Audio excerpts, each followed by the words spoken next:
샬롬. 오늘 3월 둘째 주일입니다. 지난 한 주 동안 여러분들 건강하게 또 평안하게 잘 지내셨는지요? 저는 며칠 전에 이 감기가 그것도 목감기가 찾아왔습니다. 그래서 아마 목소리가 그렇게 고르지 못하다고 해야 되죠. 고르지 못한 점 양해해 주시고 이 영상을 시청해 주시면 감사하겠습니다. 아마 좀 이렇게 큰 소리 지르다 보면은 목이 이렇게 좀 갈라지는 소리도 좀 나올 것 같은 그런 느낌적인 느낌이 있습니다. 아무튼 양해해 주시고 우리 강론 시청 끝까지 잘 해 주셨으면은 감사하겠습니다. 우리 지난 시간에 이어서 계속해서 창세기 말씀 저희가 살펴보는데요. 오늘 말씀 살펴보기 전에 창세기 강론을 들으시고 저에게 질문을 해 주신 분이 계셨습니다. 너무 감사합니다. 여러분, 제가 늘 바라는 것 중에 하나가 강론을 제가 이렇게 전해드리면은 그 강론을 들으시고 뭔가 이렇게 좀 소화가 안 되는 부분 그리고 좀 받아들이기 좀 어려운 부분에 대해서 이렇게 좀 날카로운 질문을 해주시기를 전 늘 바라고 있거든요. 근데 그렇게 질문을 해주셨습니다. 몇 개의 질문 가운데서 오늘 두 가지 질문, 아주 날카로운 질문 두 가지를 소개를 해드리고 답을 좀 해드려야 되겠다라는 생각이 있습니다. 자, 첫 번째 질문이 바로 뭐였냐면요. 하나님이 한탄하셨다라고 했잖아요, 성경에.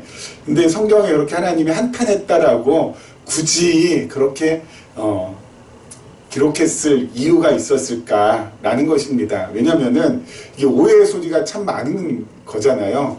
하나님은 사실 한탄하지 않으시는 분이신데 하나님이 한탄하셨다고 하니까 우리가 일반적으로 성경을 이렇게 쭉 보다 보면 하나님이 한탄도 하시는구나 그렇게 오해할 수 있는 여지가 있는데 왜 이렇게 표현을 하셨을까요? 왜 이렇게 기록하게 하셨을까라는 질문입니다. 너무 좋은 질문 아닙니까? 그렇지 않습니까? 여러분, 하나님은 한탄하시지 않으시는 분이라는 거 우리가 몇 주 전에 제가 말씀을 드렸죠. 근데 하나님 한탄하셨다라는 표현을 이렇게 굳이 써가지고 사람들이 오해하게끔 왜 이렇게 만드시는 걸까라는 이 질문입니다. 너무 합당하고 너무 참 제 마음에 쏙 드는 그런 질문입니다. 그렇습니다. 그 당시 노아 시대 때 여러분 이 사람들 세상이 정말 죄악으로 많이 물들어 있고 그리고 사람들이 그야말로 정말 죄스럽고 그리고 죄투성이고 거기에다가 어리석고 못나고 이런 짓들 엄청나게 많이 하는데 그것을 표현하는 그것을 묘사하는 거에 있어서 그걸 표현하는 데 있어서 그냥 이렇게만 표현하면은 뭔가 이렇게 실감 있고 또한 절실하게 다가오지 않으니까 인간의 마음을 하나님께 대입을 시켜가지고 하나님께서 한탄하실 정도로 그렇게 세상에 죄악이 관영하고 사람들이 하는 짓마다 아주 못되고 못쓸 짓만 골라서 하고 있다라는 것을 이 성경이 이렇게 기록하고 있다라는 거 제가 말씀을 드렸습니다. 하지만 하나님께서는 한탄하시는 분은 아니라고 하셨습니다. 자, 왜 이렇게 그런데 오해의 소지가 많도록 오해의 여지가 이렇게 많도록 성경은 기록되어 있을까요? 우리가 알다시피 성경은 제 목소리가 아주 목이 좀 이렇게 좀 감기에 걸리니까 뭔가 더 이렇게 좀 신령한 목소리 같은 그런 느낌을 받지 않으십니까? 저도 제 목소리에 지금 적응하기 무척 어려운데요. 자, 그래도 끝까지 참으시면서 들어주시면 감사하겠습니다. 이 목소리가 더 좋다라고 생각하시는 분도 계실 수 있지 않을까 싶어요. 성경은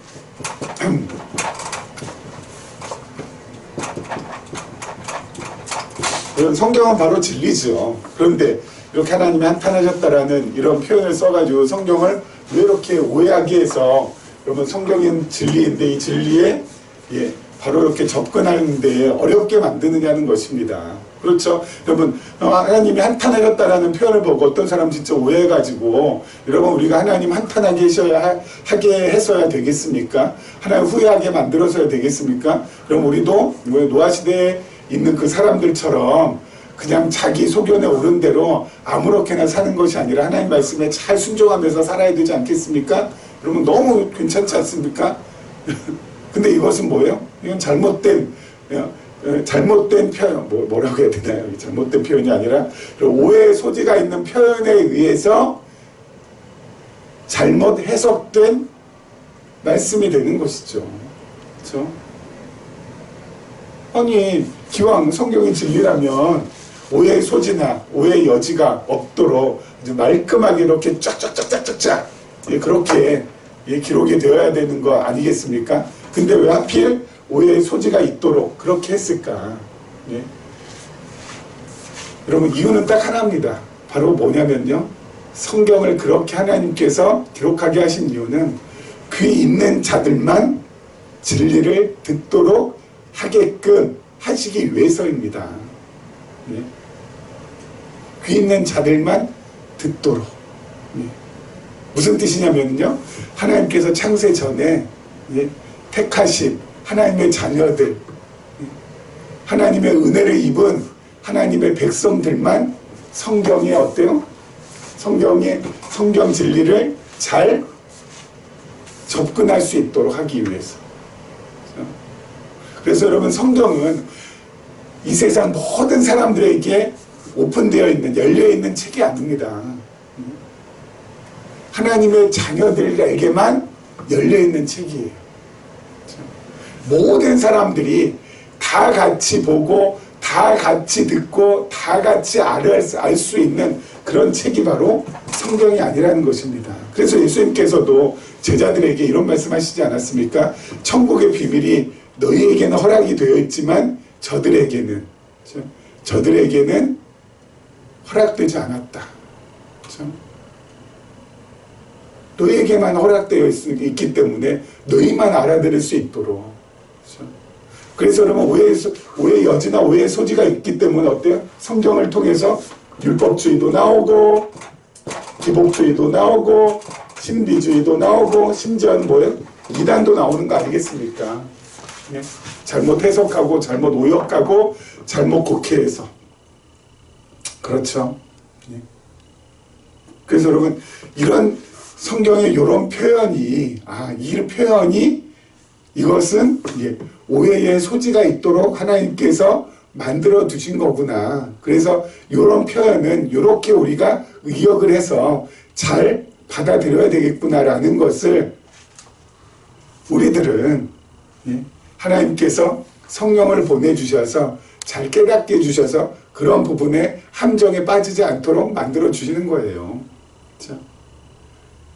함정에 빠지지 않도록 만들어 주시기 위해서 신구약 성경 전체의 어때요? 맥락과 흐름, 그것을 우리는 깨달을 수 있도록 하나님께서 만들어 주신 거예요. 그래서 여러분, 한탄하셨다 이런 것은 이것은 그냥 좀 더 실감나게, 좀 더 절실하게 표현하려는 이 문학적인 도구로서 사용한 것일 뿐이다 라고 우리는 어때요? 알고 그냥 넘어갈 수 있죠. 그렇죠? 근데 여러분, 이런 걸 전체 맥락이나 이런 것에 대해서 전혀 모르는 사람들은 그 하나만 보고 어때요? 야, 하나님도 한탄하시는구나, 하나님도 후회하시는구나, 사람하고 똑같구나, 뭐 이런 식으로 곡해하고 오해해서 받아들일 수가 있다는 것이죠. 그런 사람은 뭐예요? 하나님의 자녀가 아직 아닌 사람들. 그런 사람들은 오해하거나 곡해할 수 있도록. 그래서 여러분, 성경이라는 것이 너무 오묘한 것이 바로 뭐냐면은, 여러분, 성령께서 깨닫게 해준 사람들은 정말 성경을 어때요? 신구약 성경 전부를 다 깨달을 수 있는 것이고, 그렇지 못한 사람들은 덜컹덜컹 여기서 조금 저기서 조금 여기서 부분 저기서 부분 하면서 어떻게 해요? 오해하거나 곡해하기 딱 쉽도록 만들어져 있다라는 거. 여러분, 이게 참 오묘한 거고, 이게 어떻게 보면은 여러분 정말 소름 돋는 것일 수 있죠. 하지만 우리는 하나님께서 어때요? 하나님의 자녀로 불러주셔서 이런 부분에 있어서 오해하지 않고 넘어갈 수 있도록 만들어 주셨다라는 것이 너무너무너무너무 감사한 것이죠. 그리고 또 하나 질문이 있습니다. 뭐냐면 하나님께서 노아에게 짐승들과 공중의 새들을 취하라고 하실 때 6장에서는 창세기 6장에서는 한 쌍씩 드리라고 했는데 7장에서는 정결한 짐승은 7쌍씩 부정한 짐승은 2쌍씩 이렇게 드리라고 했는데 이렇게 6장은 한 쌍씩인데 죄송합니다. 이제 감기가 아직까지 낫지 않아가지고 참 이런 불편한 몸을 이끌고 지금 이렇게 강론을 갔다가 녹화를 하고 있습니다. 아무튼 오늘 정말 죄송하네요. 여러모로 목소리도 자꾸 이렇게 시간이 지날수록 자꾸 이렇게 좀 갈라지지 않습니까? 이 녹화를 중단해야 되나 말아야 되나 그 생각이 지금 막 그냥 12번 24번씩 왔다 갔다 하는데 일단 시작했으니 마무리는 짓도록 하겠습니다. 자, 맞아요. 6장에서는 암수 한 쌍이라고 했는데 왜 7장에서는 뭐 7쌍 또는 6쌍, 2쌍 이렇게 서로 이거 일관성이 없지 않느냐 이런 질문입니다. 그러면 일관성이 없지 않느냐라는 것이 아니라요. 그러면 이것도 쉽죠. 6장에서는 방법에 대해서 얘기하는 거고요. 그러니까 암컷과 암컷 그렇게 드리는 것이 아니라 또는 수컷과 수컷 그렇게 드리는 것이 아니라 암컷과 수컷 따로따로 한 쌍씩 드리라는 거. 그리고 뒤에 가면은 뭐예요? 수량을 이야기하는 거예요. 수량. 방법이 아니라 수량. 7쌍 그리고 2쌍. 6장은 드리는 방법은 암수 한 쌍씩 드리되 7장은 그 드리는 수량이 정결한 짐승은 정결한 짐승은 7쌍 그리고 부정한 짐승은 2쌍 그렇게 수량을 얘기하는 거라고요. 그래서 앞에는 방법, 뒤에는 수량. 아셨죠? 어렵지 않죠? 이렇게 정리하면 되겠습니다. 자, 그 다음 절, 그 다음으로 한번 넘어가서요. 한번 보겠습니다. 그 다음은 6절입니다. 자, 6절 말씀 보도록 하겠습니다. 6절부터 12절 말씀입니다. 홍수가 땅에 있을 때에 노아가 600세라 노아는 아들들과 아내와 며느리들과 함께 홍수를 피하여 방주에 들어갔고 정결한 짐승과 부정한 짐승과 새와 땅에 기는 모든 것은 하나님이 노아에게 명하신 대로 암수들씩 노아에게 나와 방주로 들어갔으며 7일 후에 홍수가 땅에 덮이니 노아가 600세 되던 해 둘째 달 곧 그달 11의 날이라 그날에 큰 기쁨의 샘들이 터지며 하늘의 창문들이 열려 40주야를 비가 땅에 쏟아졌더라. 자, 40일 동안 비가 쏟아졌습니다. 그것도 그냥 비가 아니라 보슬비가 아니라 폭우가 쏟아졌겠죠. 여러분 요즘도 폭우가 뭐 시간당 뭐 수백 밀씩 쏟아지지 않습니까? 여러분 그런 폭우가 한 이틀 쏟아졌다 그러면은 아마 서울은 거의 뭐 도로들이 다 물바다 되지 않을까 싶습니다. 요즘같이 치수가 발달이 되어 있는 이 현대 사회도 폭우가 몇 시간 동안 수백 미리씩만 쏟아져도 물난리가 나는 판에 그 옛날 40일 동안 쏟아졌습니다. 이거는 뭐 말할 것도 없죠. 말할 것도 없죠. 인간의 문명이 어떻게 이 자연을 대항할 수 있겠습니까? 40일 동안 폭우 쏟아지면은 그 옛날 어때요? 다 끝나는 거 아니겠습니까? 모든 것이 전부 다 끝나는 거 아니겠습니까? 그렇죠? 그래서 여러분 우리는 늘 하나님 앞에서 어때요? 겸손하고 낮아질 수밖에 없는 것이죠. 그렇지 않아요? 여러분 요즘 현대 사회가 인간을 지배하고 있는 그 의식이 바로 뭐예요? I can do, you can do, we can do 아니겠습니까? 나 할 수 있고 너 할 수 있고 우리 모두 할 수 있다. 그렇죠? 인간의 무한한 잠재적인 가능성. 그렇죠? 이게 모든 학문이건 또 인류가 경험했건 뭐 모든 것들의 기반이 되는 거예요. 사상이든 철학이든 뭐 모든 정치 경제 뭐 사회 문화 뭐 모든 것, 심지어 종교에까지도 I can do, you can do, we can do. 우리 할 수 있어. 우리는 무한한 가능성이 있어. 우리는 뭐든지 할 수 있어. 여러분 여기에 속아 넘어가지 말라고요. 여기에 속아 넘어가지 말라고요. 하나님 앞에서 뭘 할 수 있다는 겁니까? 하나님께서 그대로 내버려 둬가지고요. 우리가 할 수 있다라고 했을 때 하나님 그대로 내버려 두면은 우리 어때요? 사고 칩니다. 사고만 쳐요. 하지만 하나님 난 정말 아무것도 할 수 없습니다라고 바짝 낮아지고 진정한 겸손으로 하나님 앞에 고백할 때 그때 하나님께서 하게 하십니다. 여러분 모세가 그랬잖아요. 모세가 이 젊은 나이에 창창한 이 40의 나이에 자기 동포인 히브리 사람이 애국 사람한테 여러분 이 자꾸 이렇게 뭐죠 이 폭행당하는 모습을 보고 사람도 없을 때 그 애국 사람 처단하잖아요. 그리고 모래에 숨기잖아요. 그리고 그 이튿날 들통이 나가지고 도망가지 않습니까? 내가 우리 민족 괴롭히는 저 인간 내 손으로 처단하리라 해가지고 I can do 하고 나갔지만 어때요? 사고 친 거예요. 사고 친 거 아니겠습니까? 하지만 이제 꼬부랑 할아버지 전부 다 돼서 나이 80에 하나님께서 어때요? 부르실 때 모세가 뭐라고 했나요? 못 간다. 나 우리 민족 구원할 수 있는 지도자감 아니다. 못한다, 안 한다, 할 수 없다. 할 때 하나님께서 어때요? 하게끔 해주시잖아요. 그렇죠? 여러분 늘 이 후자, 그렇죠? 나는 아무것도 못합니다. 나는 아무것도 할 수 없습니다. 모세만 그랬나요? 모세만 그랬나요? 이사야도 그랬고요. 이사야 선지자도 하나님 앞에 부름받을 때 나 못합니다. 예레미야 선지자도 나는 아이라 아무것도 못합니다. 그때 하나님께서 어때요? 하게 해주신다고요. 하게 해주신다고요. 그런 진실된 마음, I can do, you can do, we can do 이게 아니라 하나님 나는 아무것도 아닙니다. 이런 진실된 마음, 난 정말 아무것도 할 수 없습니다. 라는 이런 정말 진실된 고백 하나님 앞에 할 때 하나님께서 어때요? 바로 그때 우리를 통해서 일을 하신다고요. 하나님의 모든 일은 그렇게 진행이 되었습니다.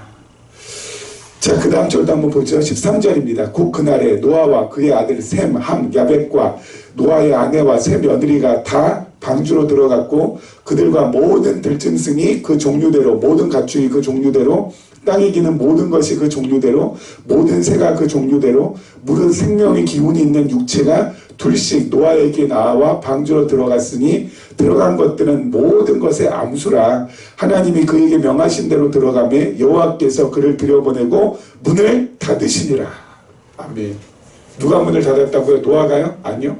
하나님께서 여호와께서 문을 닫았다고요. 방주에 있는 문은 딱 하나인데 그 문을 누가 닫았다고요? 하나님께서 닫으셨다고요. 왜 닫으셨어요? 하나님께서 구원하기로 정한 수가 다 찼기 때문에. 그렇죠? 구원의 수가 다 차면은 어때요? 더 이상 구원할 뭐 사람도 없고 생물도 없기 때문에 닫을 수밖에 없는 거 아니겠습니까? 그렇죠? 여러분 지금은 예수님께서 오신 후에 지금은 이방인 구원의 시대입니다. 그렇죠? 이방인 구원의 이방인들 구원의 시대고요. 이 시대가 계속 지속되지 않습니다. 반드시 어때요? 끝이 있어요. 끝이 있어요. 이때 끝이 딱 되면은 더 이상 이방인들은 구원 받을 수 있어요? 없어요? 없습니다. 이방인 구원의 수가 다 차면은 더 이상 구원받을 이방인이 없기 때문에 어때요? 이제 더 이상 구원받을 수 없어요. 이방인은. 이방인 구원의 시대가 끝나고 나서는 유대인 구원의 시대가 옵니다. 유대인 구원의 시대도 어때요? 이게 계속 지속되지 않고 끝이 있어요. 끝이 있어요. 딱 끝나면은 뭐예요? 예수님께서 이 땅에 다시 재림하셔서 천년 왕국을 통치하십니다. 그죠? 이 천년 왕국 통치하기 전에 순교자들이 부활을 해서 예수님과 더불어서 천년 왕국을 함께 다스립니다. 천년 왕국이 끝난 다음에 어때요? 예수 그리스도를 믿고 잠자는 자들이 다 깨죠. 순교자를 제외한. 그리고 나서 어때요? 흰 보좌 심판. 우리에게는 어떤 거예요? 영원한 생명을 주시는 그 심판. 우리 전부 다 그 앞에서 영원한 생명을 주는 그 심판 받고 어때요? 영원한 나라로 가는 거예요. 지금은 뭐라고요? 이방인 구원의 시대. 이방인 구원의 시대. 요때 우리가 이 이방인 구원의 수에 지금 딱 어때요? 다 들어가 있어요. 여러분과 제가 다 지금 이 구원의 수에 다 들어가 있어요. 그래서 하나님께서 은혜를 베풀어 주셨기 때문에 우리는 지금 요 안에 지금 전부 다 들어가 있고 요 안에 잠시 후면 언제 우리 언젠가 잠을 자겠죠? 잠 자고 있으면은 잠깐 눈 붙이고 있으면은 후루룩 유대인권 끝나고 예수님 모시고 천년왕국 끝나고 그리고 나서 우리 언제요? 이때 우리 두 번째 부활하죠. 첫 번째 부활은 예수 그리스도, 두 번째는 순교자, 그리고 세 번째는 우리가 되겠죠. 순교하지 않고 잠을 자는 사람들은 이 셋째 부활. 이 세 번째 부활 끝나고 나서 세 번째 요때 부활하고 나서 어때요? 이제 영원한 하나님 나라로 들어가는 거예요. 만약에 하나님께서 우리에게 또 은혜를 베푸셔서 우리가 예수 그리스도로 인하여서 핍박을 받고 그리고 우리가 순교했다면 이때 부활하면 되는 거죠. 이때 부활해서 주님과 함께 천년왕국 함께 다스리고 영원한 나라로 가면 되는 거고, 그렇지 않으면은 이거 생략하고 이때 부활해서 가면 되는 거고. 그렇죠? 우리는 이렇게 어때요? 구원받는 사람들이니까. 게다가 우리는 또 어때요? 계시적인 관점이라는 또 하나님께서 우리에게 주신 놀라운 선물이 있잖아요. 그것까지 우리는 또 받았잖아요. 플러스 알파로. 그래서 여러분 우리는 은혜의 한복판의 은혜를, 그렇죠? 은혜 중에 한복판의 은혜를 우리는 받은 사람이고 하나님의 사랑 중에 한복판의 사랑을 받은 사람이에요. 그랬더니 우리가 무슨 불평하고 뭘 불만하고 뭘 하면서 그냥 짜증 부리고 뭐 이런 그게 아니죠. 늘 감사, 늘 찬양. 이거 외에는 없는 우리죠. 우리의 삶에는. 우리는 구원의 수에 들어가 있기 때문에 이렇게 진행이 될 거라는 거 기억하시고, 여러분 현실의 삶이 비록 고단하고 피곤하다 할지라도 하나님께서 나에게 베풀어 주신 그 은혜를 늘 기억하고 생각하시면서, 여러분 현실의 피곤한 삶보다는 하나님 은혜가 우리는 훨씬 더 크기 때문에 이 현실의 피곤한 삶을 뛰어넘어갈 수 있어요. 그냥 이걸 갖다가 여러분 부딪히더라도 어때요? 하나님 은혜가 훨씬 더 크기 때문에 이 공고한 삶과 부딪히더라도 우리는 그 공고한 삶을 어때요? 밀어낼 수 있다고요. 그렇죠? 그래서 살아가는 거예요. 그래서 살아가는 거예요.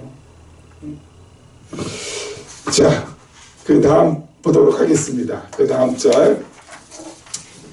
오늘 아주 목소리가 아주 기가 막히네요. 자, 17절입니다. 홍수가 땅에 40일 동안 계속된지라 물이 많아져 방주가 땅에서 떠올랐고 물이 더 많아져 땅에 넘침에 방주가 물 위에 떠다녔으며 물이 땅에 더욱 넘침에 천하의 높은 산이 다 잠겼더니 물이 불어서 15규빗이나 오르니 산들이 잠긴지라. 와.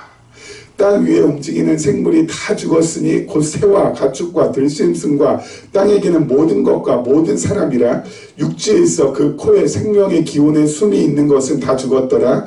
지면의 모든 생물을 쓸어버리시니 곧 사람과 가축과 기는 것과 공중의 새까지라. 이들은 땅에서 쓸어버림을 당하였을 때 오직 노아와 그와 함께 방주에 있던 자들만 남았더라. 물이 150일을 땅에 넘쳤더라. 아멘.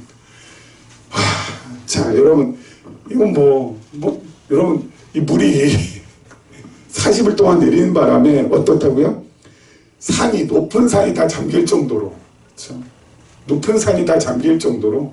그러니 여러분, 땅에 있는 모든 것들을 멸절하는 거죠. 예? 나만 알 수 있는 게 뭐가 있겠습니까? 그렇죠? 그런데 여러분, 이 홍수 심판을 구약적인 맥락에서 볼 때는, 하나님께서 심판하셨구나. 물로 사람들을 심판하셨구나. 이 죄악이 관영한 시대에 물로 하나님께서 사람들을 다 쓸어버리셨구나. 이렇게만 우리가 보는 것은 구약적인 관점이고요. 신약적인 관점에서, 신약적인 맥락에서도 이 홍수 심판을 좀 봐야 되지 않겠습니까? 그러면 신약적인 맥락에서 홍수 심판을 보면은 어떻게 해석을 하는지, 어떻게 해석되는지 한번 보도록 하죠. 신약적인 맥락에서는요. 베드로전서 3장 20절입니다. 제가 한번 읽을게요. 그들은 전에 노아의 날 방주를 준비할 동안 하나님이 오래 참고 기다리실 때에 복종하지 아니하던 자들이라. 방주에서 물로 말미암아 구원을 얻은 자가 몇 명뿐이니 겨우 8명이라. 21절입니다. 물은 예수 그리스도께서 부활하심으로 말미암아 이제 너희를 구원하는 편이 곧 세례라. 이는 육체의 더러운 것을 제하여 버림이 아니요 하나님을 향한 선한 양심의 간군이라. 아멘. 자, 구약의 홍수 심판을 신약에서는 뭘로 한다고요? 그리스도의 구원받은 표라고. 그렇죠? 구약의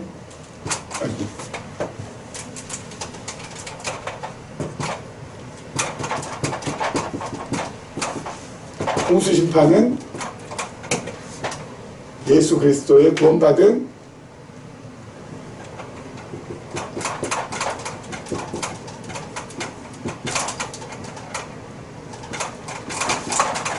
표라고요. 그리고 이것을 또 뭐라고요? 곧 세례라고. 그렇죠? 뭐가요? 홍수 심판이 곧 세례라고 합니다. 세례. 여러분, 세례는 물에 잠겼다가 다시 나오는 거거든요. 그렇죠? 물에 잠기다. 이게 바로 세례의 헬라어 언어를 보면은 밥티스마, 밥티스마 또는 밥티조라고 합니다. 그래서 좀 아무튼 그게 바로 물에 잠근다라는 뜻이거든요. 그럼 물에 잠갔다가 다시 나오는 것이 바로 세례입니다. 그럼 물에 잠근다라는 것의 의미는 바로 뭐냐면은 나의 옛 자아나 나의 옛 습성이나 또는 나의 옛 사람이 어때요? 물에 다 잠겨서 죽는 것을 의미합니다. 다시 나오는 것은 뭐예요? 다시 나오는 것은 나의 새 사람, 나의 새 습성, 나의 새 자아가 다시 나오는 거예요. 그러면 죽을 때 우리가 그냥 죽는 것이 아니라 그리스도와 함께 십자가에 못 박혀서 죽는 겁니다. 나의 옛 자아와 나의 옛 습성과 나의 옛 사람이. 그리고 나오는 것은 그리스도와 함께 사는 거예요. 그러니까 세례라는 것은 죽고 사는 것을 말합니다. 무엇이 죽고요? 나의 옛 사람이 죽고 무엇이 사는 거예요? 나의 새 사람이 사는 거예요. 누구와 함께? 그리스도와 함께. 그게 바로 세례예요. 그게 바로 세례예요. 그렇죠? 여러분, 노아 시대 때 홍수 심판이 있었다는 것은 바로 뭐예요? 홍수 심판이 세례인데 누가 죽어요? 타락한 세상, 그리고 타락한 죄인들이 다 죽고 누가 살아나요? 하나님의 은혜를 입은 의인 노아, 그리고 그 가족들이 살아난다고요. 그런 의미에서 홍수 심판을 신약 성경에서는 무엇으로 보는 거예요? 세례로 보는 겁니다. 세례로.